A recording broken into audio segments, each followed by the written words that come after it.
the fading of life. It feels so heavy, just knowing we can only stand by and watch it slip away, powerless to do anything. I can't help but...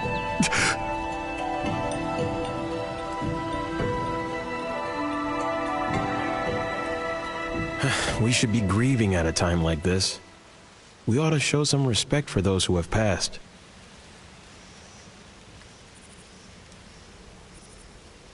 What's a bard doing here at a time like this? Just singing and playing like nothing's happened? I mean, the lyrics sound like a mourning song for the Frostboro behemoth, but shouldn't that melody feel a bit more somber? Maybe everyone's mood is rubbing off on me. Now my heart's aching. Mine too. But that bard seems to be having a pretty different reaction, don't you think? Let's go talk to her.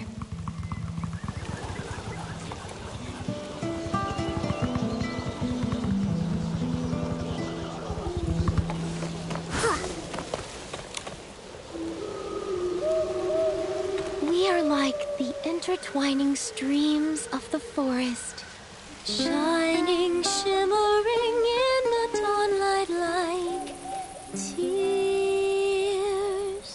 Teardrops? I think teardrops works better, like trembling dewdrops in the morning light. It keeps the poem's airy rhythm while adding a touch of gentle sorrow. Teardrops. Teardrops. You're right! It does fit.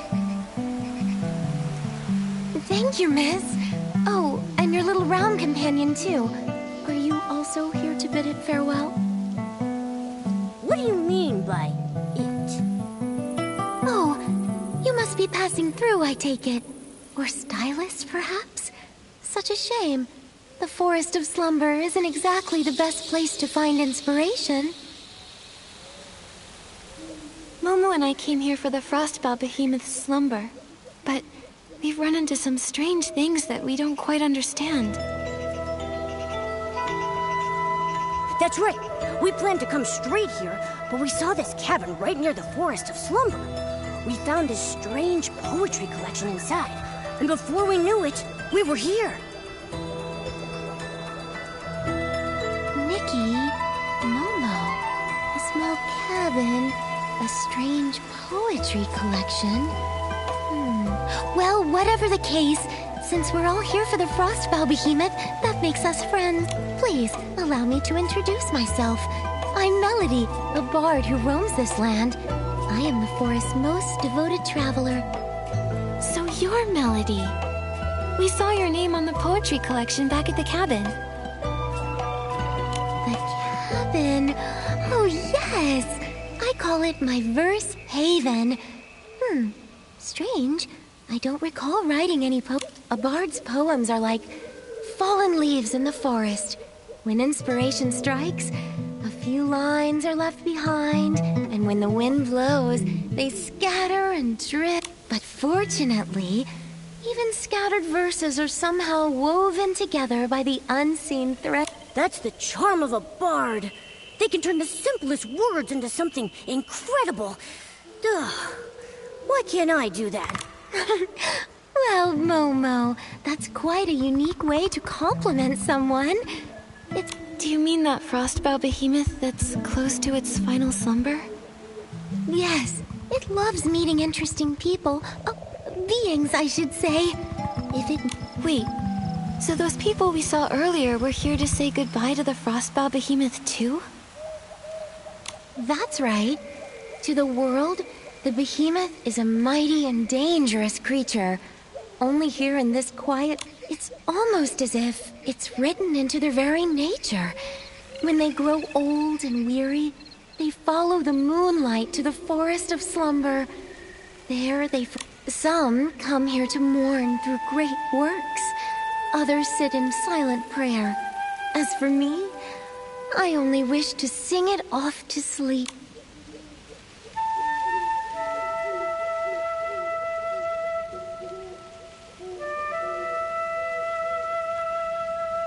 It sounds like you and the Frostbow Behemoth have a pretty deep connection. How do you feel, knowing it's about to pass on? I know what you mean. The behemoth and I are close friends, and I'm heartbroken to say goodbye. At the same time, though, who says a farewell must be filled with sorrow? For behemoths, the final slumber is a brand new beginning. They continue to watch over the forest in a calmer, more eternal way. I would much rather send my friend off with joyous verse than do nothing but drown in... I see. But still, that doesn't change the fact that it's leaving, does it? We won't ever see it again. Even so, we'll be okay. Life is a long poem, and every line deserves to be savored. Here, take this. It's a poem I wrote. May it inspire you on your journey ahead.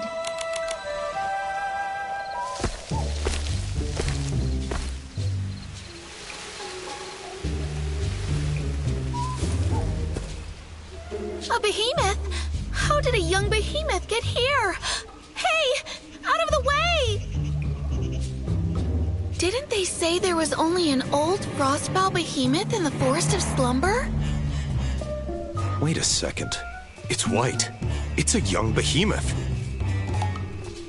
How interesting. Behemoth evolution is highly dependent upon the survival of the fittest. Young behemoths that turn white are typically considered weaker compared to other varieties, leaving them little chance at survival. This is the largest young behemoth that has turned white I've ever seen. It also appears to have survived longer than other white young behemoths. I need to record this discovery immediately. Don't come any closer!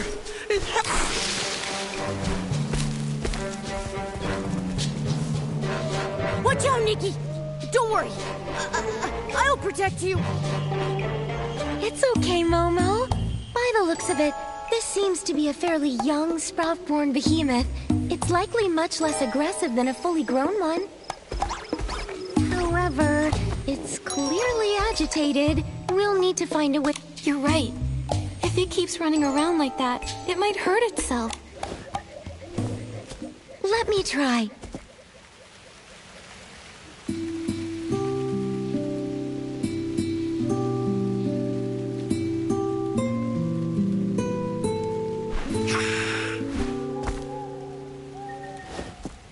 It's no use. It's much too frightened. My poetry can only do so much. Wait, I think I know what's wrong. The poor thing's caked in mud. It must be uncomfortable. That might be what's making it so anxious. Are you thinking what I'm thinking? It's the perfect time to use the animal grooming outfit. Exactly. Don't worry, Melody. We can handle this. We'll just need your help. Leave it to me. I can keep it distracted.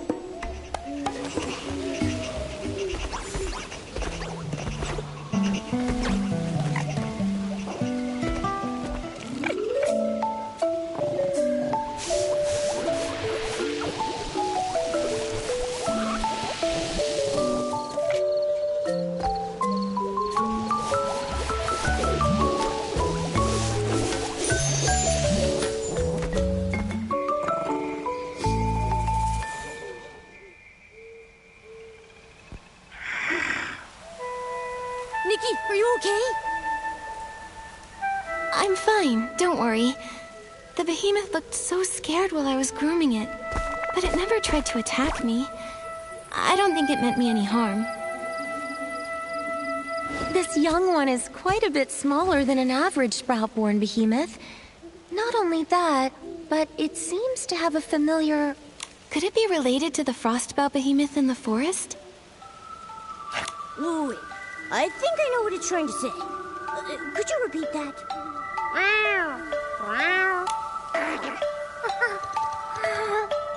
Oh, human. Behemoth language is a little tricky, but I think I got the gist. It's asking us to head to the forest and help save the frostbow behemoth. Melody, do you really think the frostbow behemoth in the forest is... Miss Nikki, do you know why we call it the frostbow behemoth? frost bough. Boughs! Is it because the horns that sprout from its head will eventually grow into the shape of tree boughs? Wow! Good eye, Miss Nikki. Sprouts symbolize new life. Every young behemoth is like a newly sprouted spring shoot, full of vibrant energy. That's why they're called sprout-born behemoths. As they grow older, the sprouts on their head grow strong, stretching into giant branches. Their fur becomes snowy white, and their towering horns spread out like branches in the wind. It's when the last flower on their branches withers away that their life comes to an end.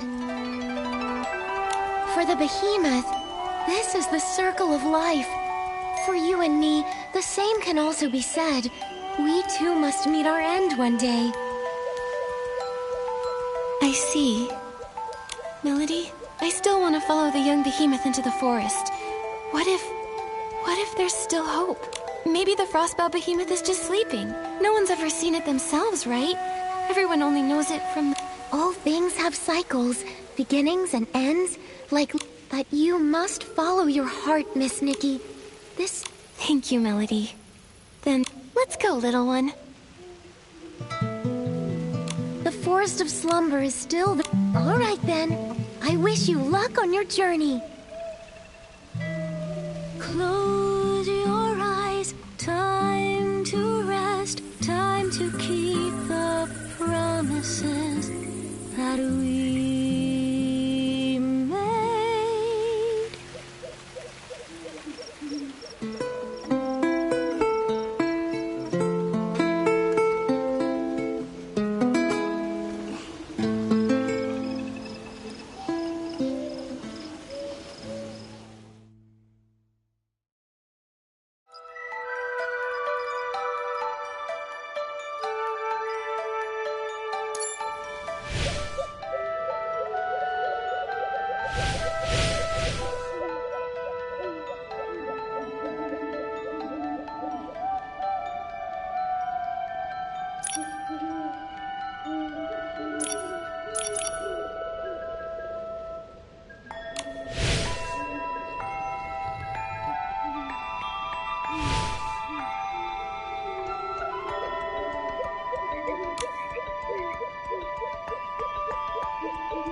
Poems growing out of the bushes?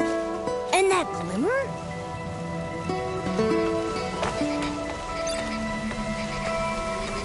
If all seems pointless, will you still pursue? If the ending's already set, would you write it all the same? Momo, this is... Nikki, look! What is that?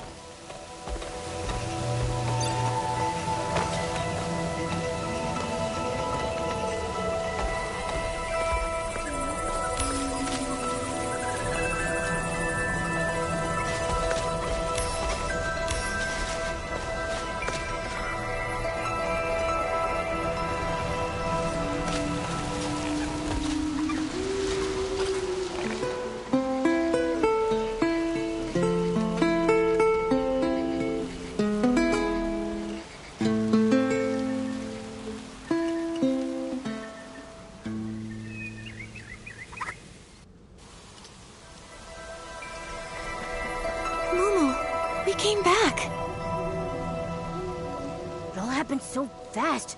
I didn't even have time to react. Like waking up in the middle of a dream, except we weren't even asleep. That silhouette we saw, That must have been the Frostbow behemoth, right? It feels like we were teleported back the moment we saw it. Maybe it didn't want to be seen, so it sent us away? Behemoths don't have that kind of... Was it because of the poems? Or the glimmer? Oh yeah, it might have been the glimmer. I mean, that's what brought us here in the first place, but why would it send us there, only to bring us back? Fading summer, silent... Then it says, if new branches weep, if joy gives way to pain, if the ending's already set, would you write it all the same? Pointless. A set ending. Still pursue? Nikki, I think I get it now. I think I do too. It's saying that everything is in vain because the ending was written long... The more we struggle, the more sorrow we feel. Like tender sprouts that can never be seeds again. Or the hustle and bustle of midsummer coming to an end. Is it talking about us trying to save the Frostbow behemoth? Yes. We might even end up making the young behemoth suffer more by trying to help. But life is so precious. And the young behemoth was so excited to invite us into the forest. Maybe we can help it. That's right. We can't give up so easily. If we miss our only chance to help the Frostbow behemoth, we'll regret it. The glimmer's back, Nikki. It landed on that drawing paper over there. Is it because of our response?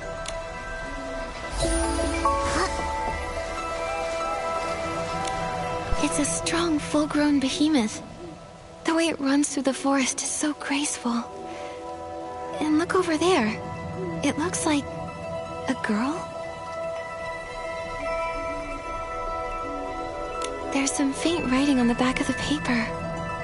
Looks like a few blurry lines of poetry. Through verdant years we walked as one, where forest shade met glinting sun. Vines of light and shadow spun, and verses of our bond were sung.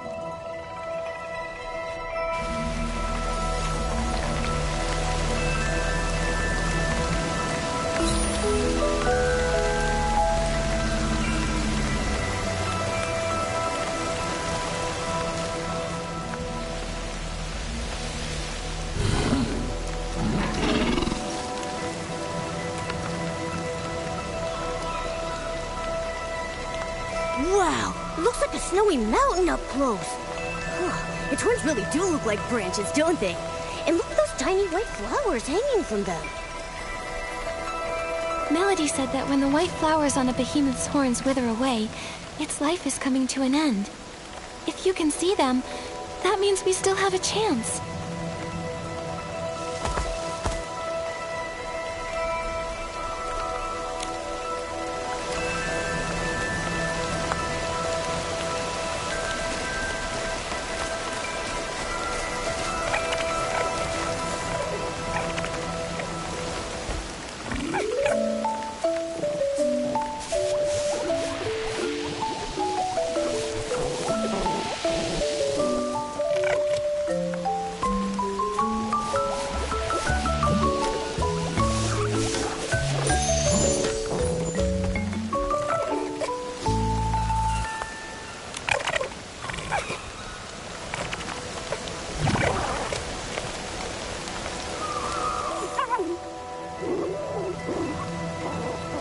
Don't worry, we're all here. Just tell us what you need us to do.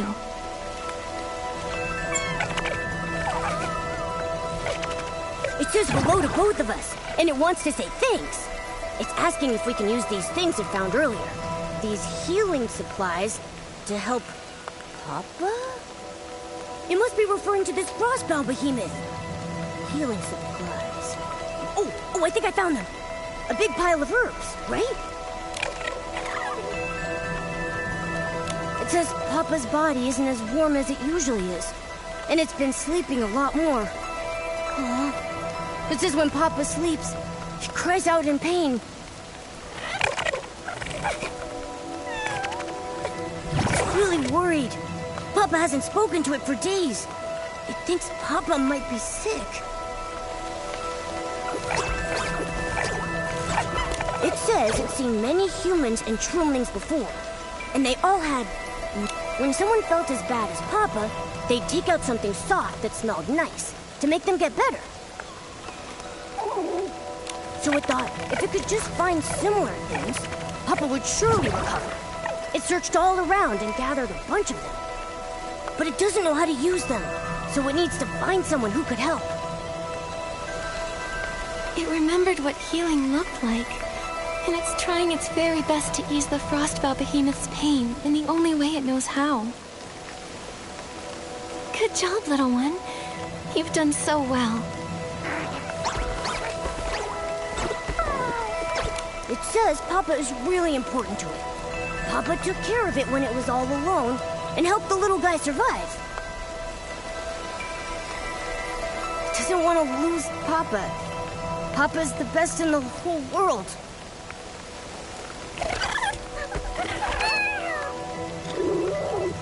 It says it'll give all of its treasures to the person who's willing to help. You and Papa are just like me and Momo. In human language, we call each other family. Family means that no matter what happens, we can count on each other, and we'll see things through. Keep your treasures, little one. We'll do whatever we can to help you and Papa.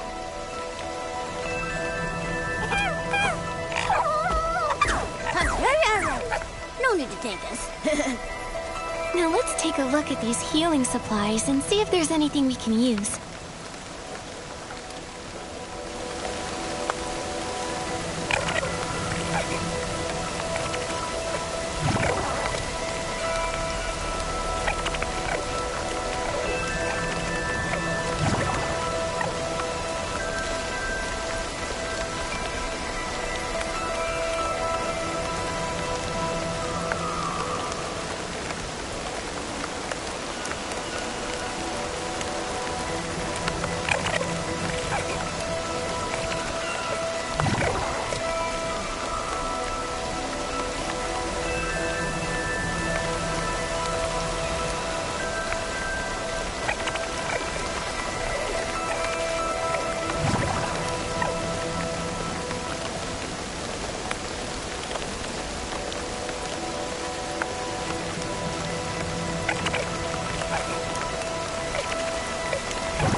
Let's pick...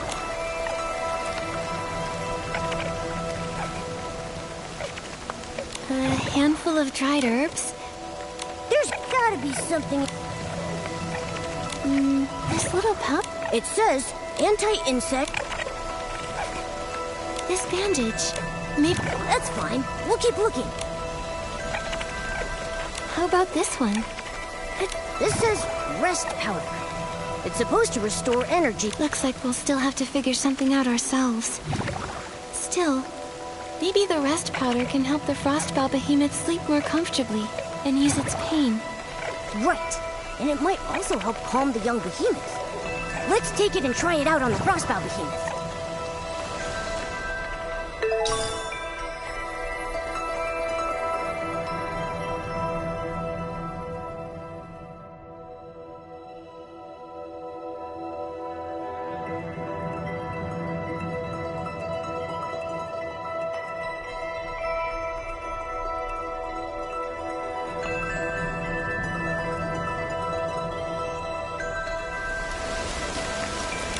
These leaves, aren't these the kind snails love to eat?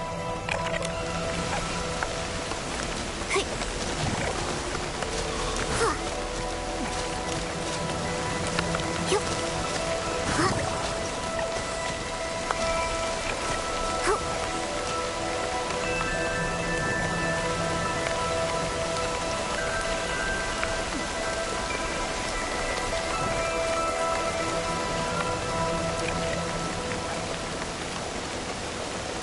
This jar is sealed really tight.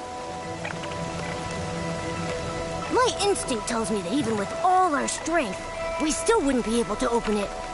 Let's see what else.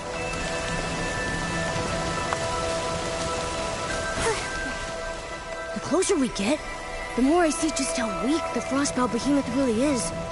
Even its voice sounds tired.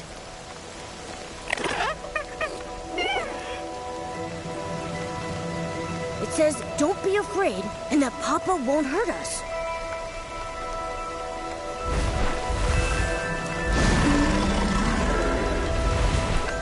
We're not here to hurt you, or the young behemoth.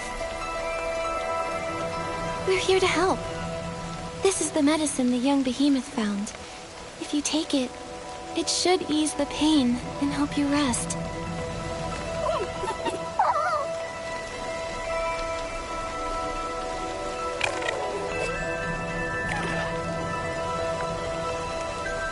Huh? It's...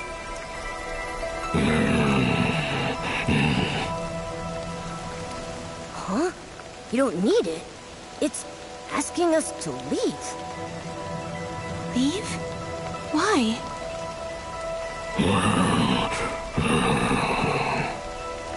It says it's no use.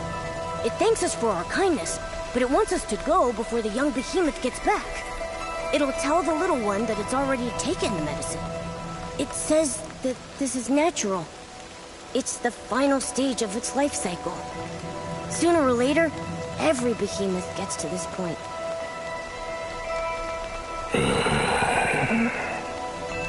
It's just worried about the young behemoth.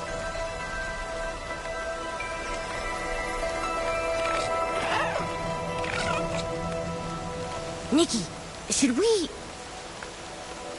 Please, take this medicine and rest, Papa. I know you're worried.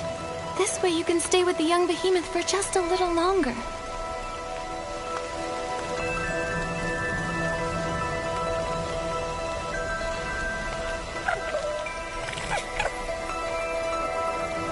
It says we're the strongest duo it's ever met. And that it'll always remember our kindness. Seeing them snuggling together like this, I can't imagine how heartbroken the young behemoth would be if Papa were really gone. I know. The young behemoth finally found someone like Papa. Now it might have to be all alone again. Just like the poem says, all our efforts will be in vain. Nikki. Why do things have to die? If no one ever died, then we could always be together. No sadness, no grief. We could just be happy forever.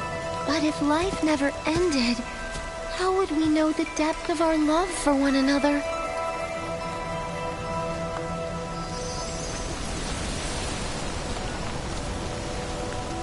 Melody.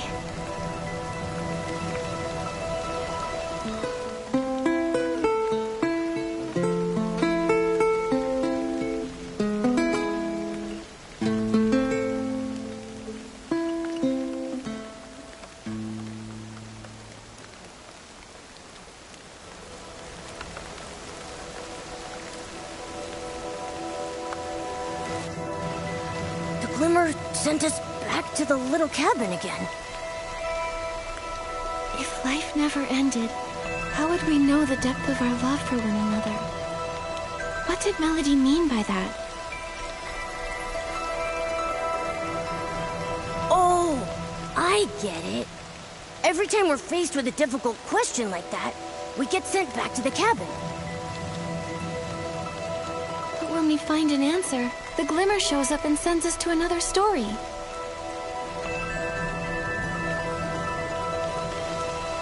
Yes, but where are all these questions coming from anyway? Who's giving them to us? And why didn't Melody get sent back with us? Never mind. We've got to focus on answering the question first. Papa and the young behemoth story isn't over yet. Death loves depth. Does this mean that death's existence strengthens the power of love?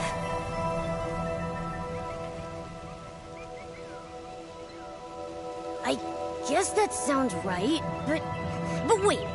Love is a miracle all on its own. Why does it need death to measure its worth? Just like Papa and the young behemoth. Their love was so deep, and death had nothing to do with it. They could have been happy forever. Isn't that better? Forever. Wait, Momo.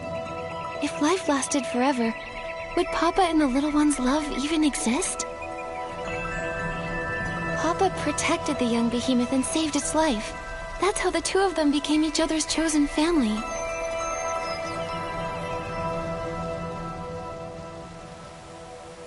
You mean if the little one could never die, Papa wouldn't have needed to save it? They might have never gotten to love one another?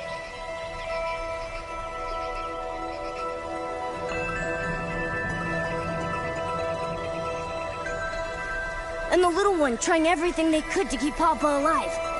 That wouldn't have happened either? I think I understand. I think I do too. Life is so fragile that saving and protecting someone becomes that much more meaningful. That's why Papa rescued the little one and cared for it with such tenderness. And that's why the little one did everything it could to ease Papa's pain.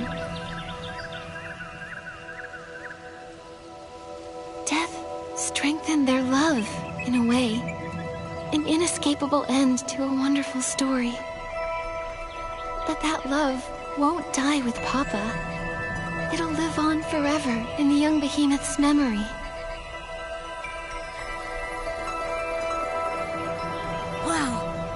That makes so much sense now. Maybe what we really fear isn't death itself, but that the deep love we have for one another might fade away with it.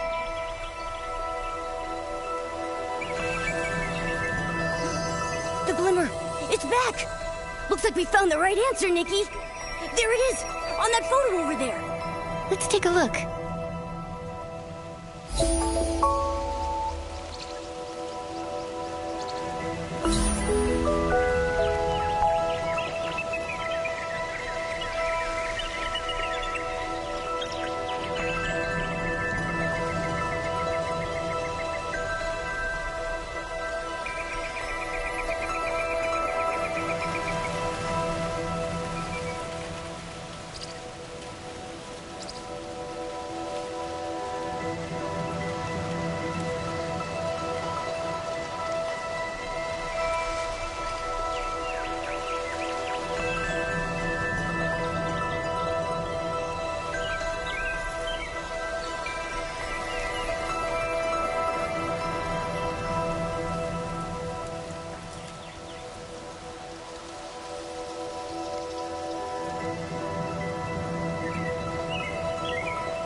This reminds me of how it felt to run at sunset as a kid. Maybe I should go for a run right now.